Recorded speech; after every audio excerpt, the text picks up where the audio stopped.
Welcome back to Loan Officer Success Live, and this is the Coach's Corner powered by Premier Lending. Your host, mortgage leader and business builder, Devin Dubuque, and the coach with the winning playbook, Rick Koenig. Together, they're bringing you real strategies, no fluff insights, and the exact steps to grow your mortgage business. Buckle up because this is Loan Officer Success Live.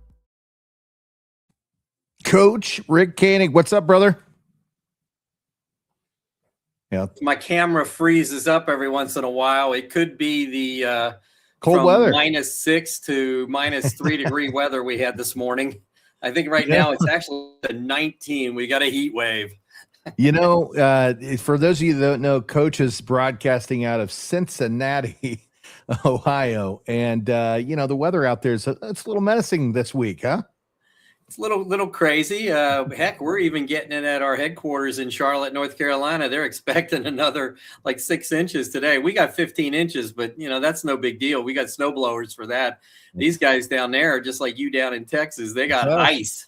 Nothing you can do about ice. DFW has been shut down for almost a full week. Kids haven't been to school for 4 days. They're loving it. Parents are hating it. So, but yeah.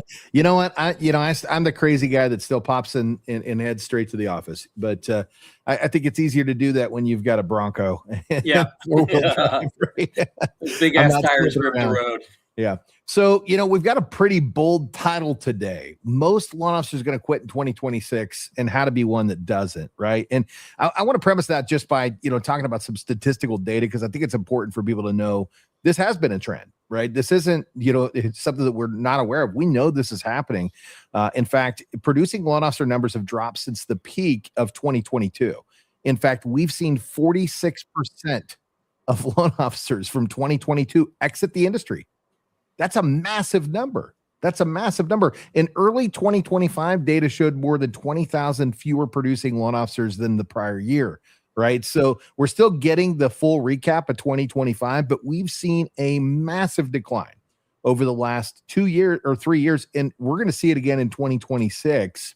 And, you know, here's the reality, right? A lot of loan officers aren't going to make it through. And why? Refi boom's gone. Rates are still elevated, and we'll talk a little bit about that, right? Because I think that there's a school of camp or thought on what rates are really looking like.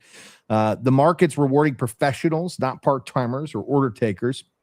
And we're already seeing signs of, you know, of burnout. And, you know, the ones that built their business on low rates are scrambling. But I got to be honest, Coach, I don't think it's bad news, right? It's a reset. It's a reset. And it requires the ones who double down on relationships to have more education, scalable systems so that they can dominate. So the real question isn't, are they leaving? They are, right? The question is, are you building the kind of business that's going to survive the shift?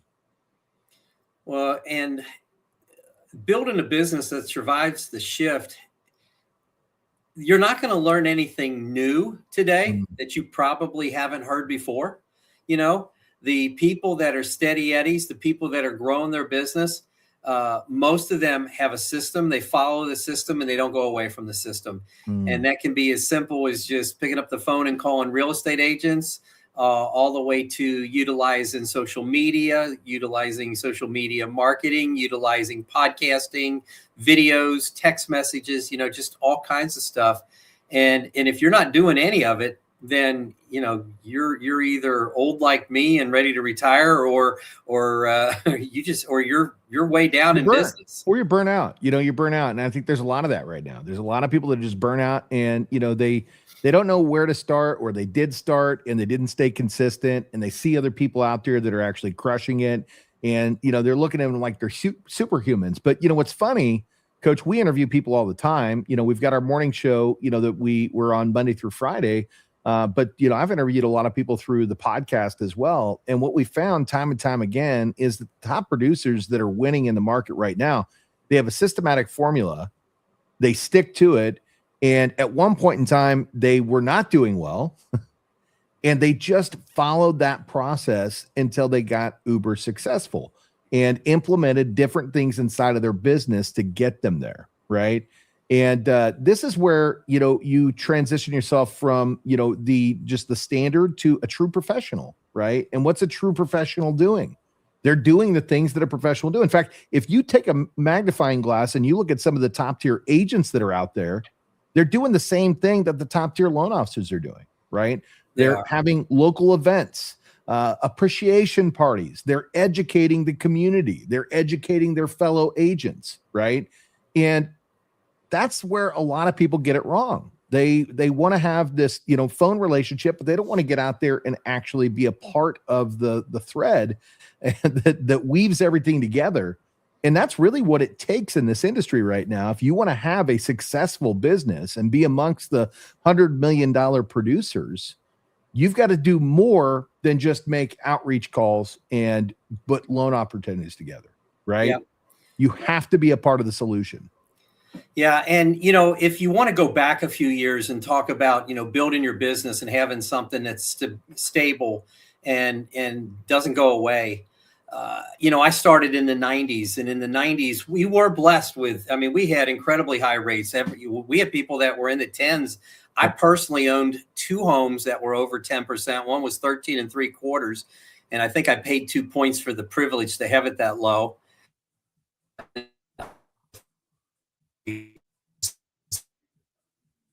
I'm losing you, Coach. Yeah.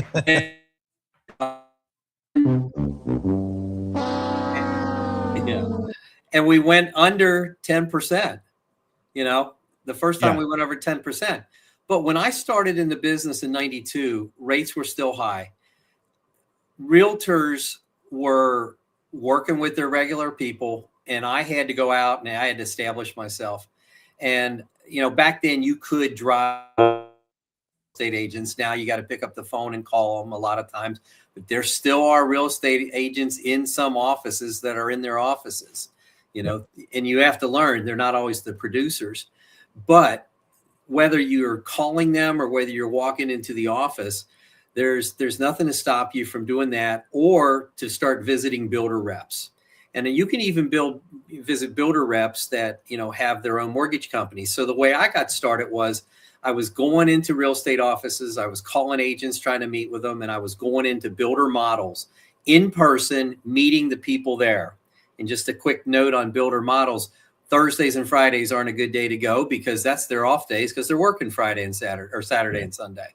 So what I would do is I built up about 3 to 5 really solid agents that sent me everything. And then, of course, they recommended me to other agents. But I also had 3 builders where I literally built the relationship and drove it deep. I didn't pay any money for any of these. I wasn't having to take people out to expensive dinners and lunches. And I literally just earned it by being better than everybody else. Yeah, you showed up. And the funny thing was, calling some of these agents when the refis did start, oh my gosh, they're like, oh, hey, I got somebody. My guy hasn't called him back since yesterday. Can you call him? And I literally would say, I'll call them, but if you switch him to the other guy, I won't do it again for you. Is that cool? And that's cool. Let's do it. And that's how I landed like 3 of the top agents in Cincinnati at that time. One of them is older than me and still one of the top 10 agents in town. Well, I'll tell you something too, Coach, because that method works. We know it works, and it's always going to work, right? But there's also a new way to do things, and I feel like a lot of people don't they kind of avoid this, right? And that is to utilize social media as your friend and use it to help you break down barriers. And I'm going to break that down for you, right? So how do you take somebody who's cold and turn them into warm? Okay. Well, first off, we have places to get targeted lists of agents. Very simple, right? There's several of them. You've got Redder, Model Match, MMI. I think, there's a ton of them out there. You pick the one that you like the best. I like Redder. I think you like Model Match. They're both great services, right? But at the end of the day, you get a chance to take a peek behind the curtain and see the people that you actually want to go out and interact with. You can see who's working with more clients. You can see if they have a lot of loan originators that they're already doing business with. But now this is where a lot of people get it wrong. They just want to go straight to the phones. They want to hire somebody to call, and those things work. But let me tell you a better way, okay? What if you now take that list of agents who you truly want to target in your local market or in other markets for that matter, and you go in and you socially start to friend request them and interact with them on their pages, right? Yep. And so That's part of it. The second part of it is you have to be doing something as well on social so that they start to catch attention to you also. So that means if they go to your page, it can't just be a blank page, and it also can't just be a mortgage billboard. It has to be who you are, what you're about, and what you're doing to contribute to the market, but also what you're doing to contribute to society, and who are you as a person, right? Yep. So you have to have a consistency about the way that you show up on social media, so that when you do start to interact with these people that you want to build relationships with, when they go to your page, which is now your business card in 2026, right? They go, okay, this is somebody I could actually work with, because they're consistently putting out information that's going to help me, that's going to help my clients. And they look based off of what they're doing with their families or what they're doing in their past, somebody that I would actually want to spend time with, right? Yep. So now you take this list of agents that you want to interact with and you friend them all, because let me tell you something. To get noticed quickly, and I did this before, I did this to get noticed in the loan originator world. I had a VA that went out and friend requested over 3,000 people. So I went from 0 friends on Facebook, because I had no Facebook account prior to, I think it was 2022. I didn't want to be on social. I had no interest in being on social. And a marketing manager came to me and said, dude, you got to be on social. You have to. That's necessary right now, right? And I'm like, well, I don't want to do it. He's like, you got to do it. And I had no friends. So I went from 0 friends to over 3,000 friends, just because I had somebody who was not afraid to push the button. Because if I would have done it personally, I would have been afraid to friend request certain people. I would have been like, oh, I don't know. They don't care. They literally just went in. I hired a VA from the Philippines to go in and just friend request anybody that was in the mortgage industry, because of what I do, right? That's my avatar. That's who I'm speaking to, right? So if you're a loan officer, you want to do the same thing with agents and divorce attorneys and financial planners, and just friend request all of them, right? So now when they start to see you show up and you show up, they show up on your pages and you're interacting with them. If you do an outreach call, you can have one simple conversation. Yep. Hey, you know what, Rick? I kept seeing you pop up in my social feed, and I wanted to reach out because I love what you're doing. I think we should catch up and have coffee. Hey, by the way, I'm sure you already have great lenders. I know people of your stature do. That's not even what this is about. I make it a point to meet other top tier professionals in this industry, because I know at some point in time, we're liable to come across each other's desk. You may see me on the other side of a contract, and I'd rather you know who I am than not know who I am, right? Because that way, when you see my name on a contract, you go, oh, that's Devin. He's one of the good ones. I can trust him. And now we know each other. Hey, and by the way, maybe we could share some great ideas and help each other grow our businesses together, right? How's Tuesday sound? Let's meet up for a coffee, or let's do a virtual call, right? So this is one thing that you can do right now that's going to help you accidentally find relationships and get you noticed in the industry that you want to be a part of. And with things that you're posting, right? And as we learned yesterday, on the MLO live show, you have to be social, first of all. So if you're going to do that stuff, so John Hanks, who did the presentation for his Cageless, said, hey, I know Rick Koenig, and I know Rick's a coach, a dad, a devoted grandfather, a football coach. I know all this stuff about Rick. And I thought it was pretty cool. I went and looked at my title on all my social medias, and I changed it yesterday, because I wanted people that if they look at me, who is Rick Koenig, this is who Rick is. And if they click on my Facebook, they're going to see football games after the games, all of us on the field with my son and my grandsons. And they're going to see us at events together that we've done, with getting the company together. And they're going to see, I don't post anything politically or anything like that, but that kind of content is great. We actually have a guy that we work with, Pedro Maldonado, who runs our Sucasa Loans division, which is a bilingual division. They mostly speak Spanish, the processors, the whole team. And, they've got an issue right now in the Latino community, and mainly where he's from, his city. He had a lot of people not going to work. They're canceling contracts. The bad weather came in. What did he do? He moved down to Houston, Texas. And he has family down there, and he friended people. He's messaging these people. He's having 1 or 2 meetings a day in a market, you know, basically 1,000 miles away from where he was, and he's already starting to thrive down there. And then, of course, we utilized our callers. But his social media activity right now is still supporting his community. There's a lot of people in his community that are hurting. So he's been doing videos on, this is where you can go to get help. Do you need food? Do you need this? Do you need medical?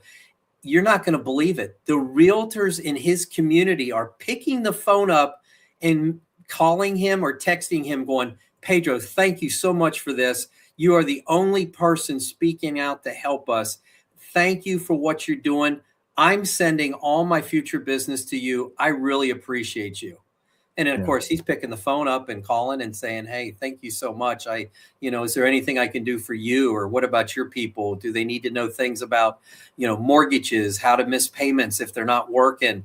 And he's been working with these people just by being social. And I mean, it was personal to him, but personal works as long as it's not political. I was going to say, Coach, and in his case, I know Pedro, this wasn't a clever ploy to get marketing. This was just Pedro speaking from the heart because he actually cares. And now he has people that are seeing what he's posting and realizing that he's actually trying to help the community.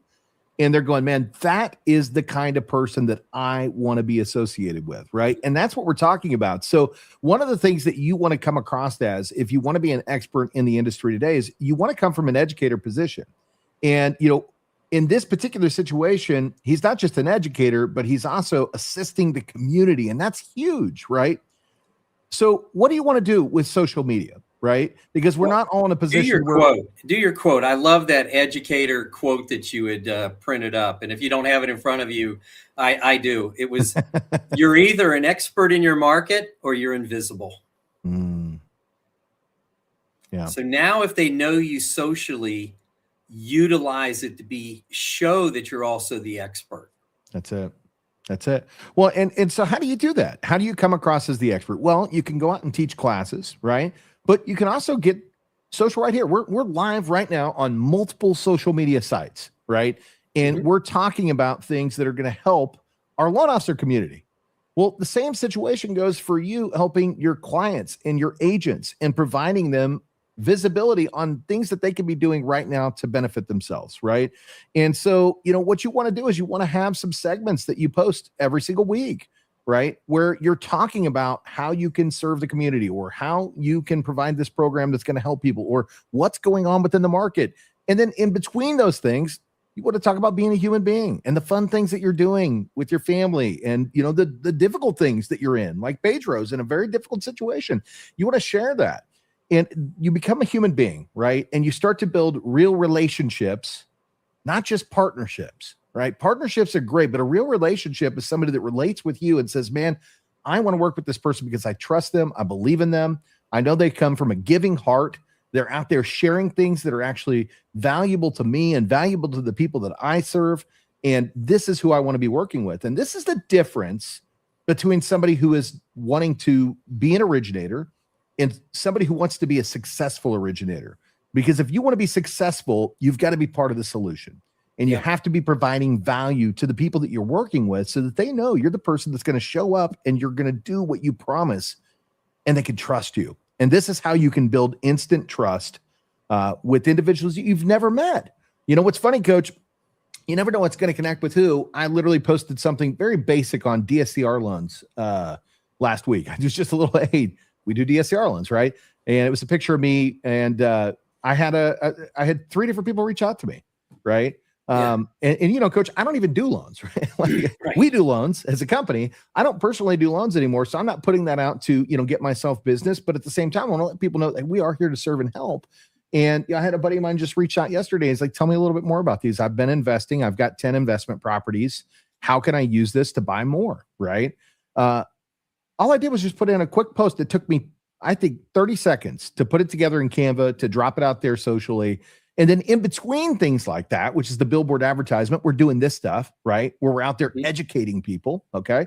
And then you've got the family stuff. Hey, this is me and the kids, and we're doing this, and we're going to this event, and, we want you to come along with us, enjoy the ride with us, right?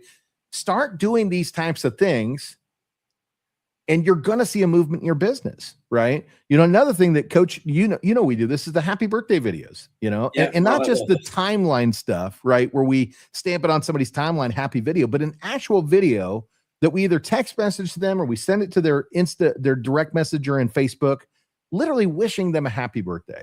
Right. And we do this for our clients. We do this for our friends, our family. We do this for the business partners or relationships that we have out there.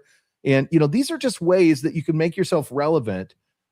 Because guess what? Being a great loan officer, meaning knowing how to close a loan, that's not what it takes in 2026. No, that's your job. That's your You job. better be able to do that, or you shouldn't even be out there calling on people. That's well, it. All the stuff you just mentioned.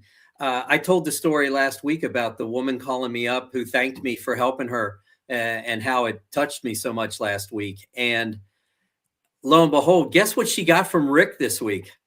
What'd you get, Coach? A referral. I get a call from our good friend who we're going to see this week at Mortgage Con, Marilee Brown out of Texas. She says, Coach, who do you know in Minnesota or Massachusetts that can do a loan? And I said, I know just the girl. One phone call. She just happened to call me up and say, hey, thanks for being my coach a few years ago and being nice to me. And actually, I wasn't even her coach. She was just at one of our coaching events and standing at the bar. And you know me, I'm the Pied Piper. I would get 15, 20 people to go down the street and we'd sit at the bar and restaurant on the beach and we would get to be friends. And just by doing that, she got a loan from one phone call. You know what? I see her. I think about her. Because she has a very special story adopting her younger niece. And it's just, really fulfilling to have something like that happen. And that one phone call just got her about a $600,000 purchase up in Massachusetts. Yeah. So pretty cool. Well, we've talked about building relationships. We've talked about becoming an educator. One of the things that we haven't talked about is building authority through systems. And I think this is another big one that if you don't have it, or if you have it and you're not using it, because I know a ton of loan officers that fit that bill, right? You need to have a great CRM system that helps you automate things, right? And build a team behind that. And that'll be the last thing we talked about. But, have a CRM system that's going to help you with your pre-approvals. It's going to help you with your follow-up system. It's going to help you with post-closing retention and agent touch points. You brought up Kim Mason a little bit ago, and I think this is a great point to talk about here. Kim's got a CRM. She uses Bonzo, very familiar with Bonzo. I built a great system in here. I've got my own stories that I can share where loan officers did nothing and got business. But in her case, she did do something. She wanted to send out a text to her clients along with an email, but she messed up and sent it out like 4 times, right? Oh, yeah. The wrong people go, oh, man, what a mess, right? That's not cool. You can't do that. And you're right. You don't want to do that all the time. You don't want to spam your people. But at the same time, what ends up happening is she follows that up with an, oops, I'm so sorry. I didn't mean to do that. And that sincere came from the heart. And she ended up landing multiple applications from consumers just because they saw that she was thinking about them. She admitted she's a real person and she made a mistake and she sent it out too many times. But that comes from automations inside of your CRM. And that doesn't mean that you replace yourself.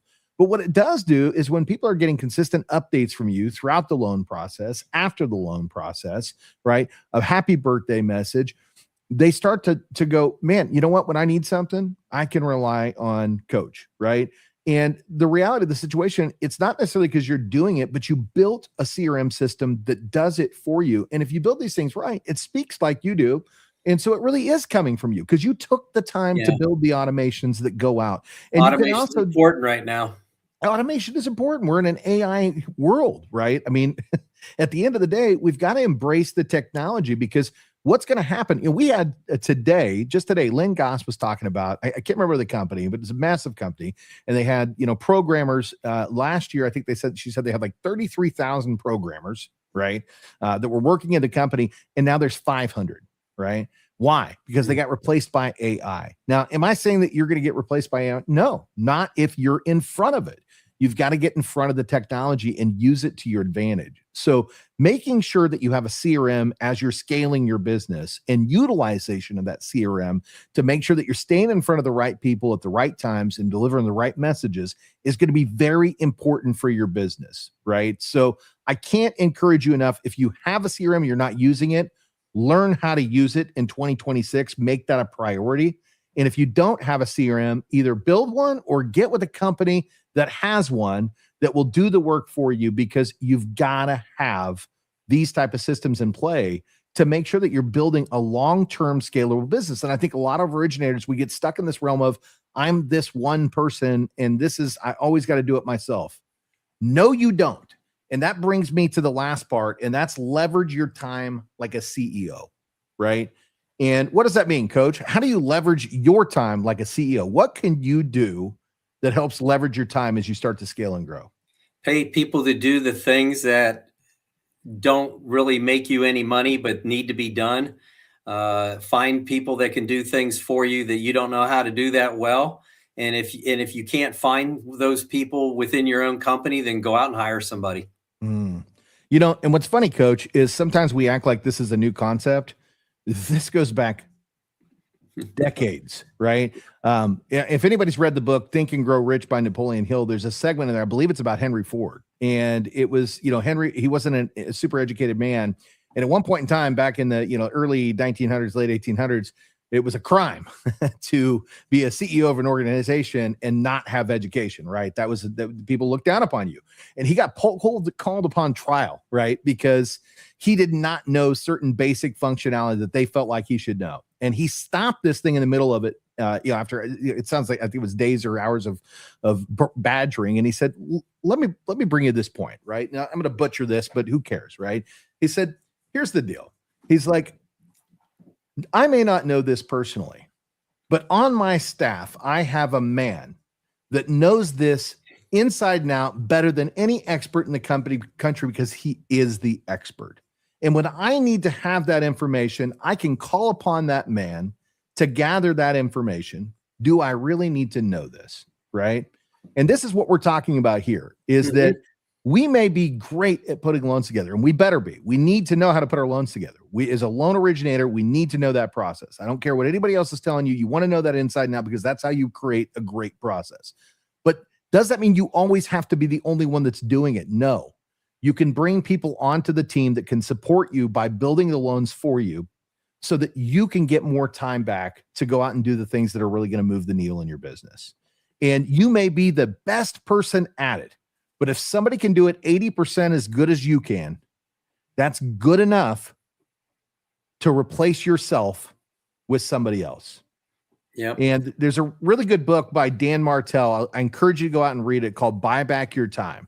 And he talks about, as you're scaling your business, why it's so important to implement these roles earlier on than you believe, even if it means you have to take a temporary pay cut, because it's going to lead to long-term success and the ability to build an amazing business for yourself. Yep. So, and think about this.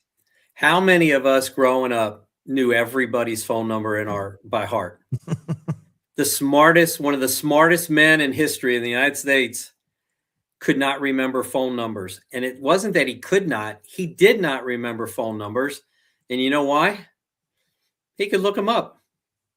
Albert Einstein did not know anybody's phone number. Well, it took away from his ability to think about things that were more meaningful.